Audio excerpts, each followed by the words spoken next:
বাংলাদেশের সবচেয়ে বড় শিল্প প্রতিষ্ঠান বললে ভুল হয়তো হবে না। অন্তত এটুকু বলা যায় যে প্রথম ৩-৪টি বড় প্রতিষ্ঠানের একটি। এরকম একটা প্রতিষ্ঠানের একজন কর্মকর্তা বছর ২-৩ আগে আমার সাথে হঠাৎ দেখা। তিনি আমাকে দেখে বেশ আবেগ আপ্লুত হলেন এবং অনেকটা জড়িয়ে ধরলেন এবং বললেন, ভাই, আপনার একটি আলোচনা থেকে আমার জীবনের ভিতরে এমন এক পরিবর্তন আসছে যেটা অকল্পনীয়, অভাবনীয়। তো আমি একটু কৌতূহল হয়ে জানতে চাইলাম কোনটা সেটা। তখন তিনি বললেন, ভাই,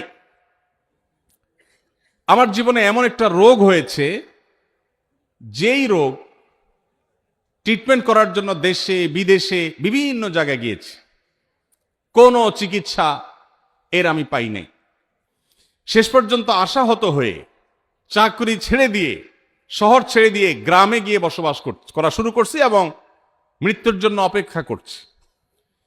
এর মধ্যে আপনার একটা আলোচনার ক্লিপ আমার চোখের সামনে আসলো সোশ্যাল মিডিয়ায়, তো এটা শুনলাম। সে আলোচনাটা ছিল আল্লাহর কাছ থেকে অসাধ্য সাধন করার সময় হলো ভোর রাত, তাহাজ্জুদের সময়। আমি এই আলোচনা পুরোটা শোনার পর ওই রাতেই আমি ঘুম থেকে উঠে ভোর রাতে তাহাজ্জুদ পড়ে আল্লাহর কাছে বুক ভাসিয়ে মন ভরে কাঁদলাম, দোয়া করলাম। ওই ভাই বললেন যে আমি এত দোয়া করলাম, দোয়া করতে করতে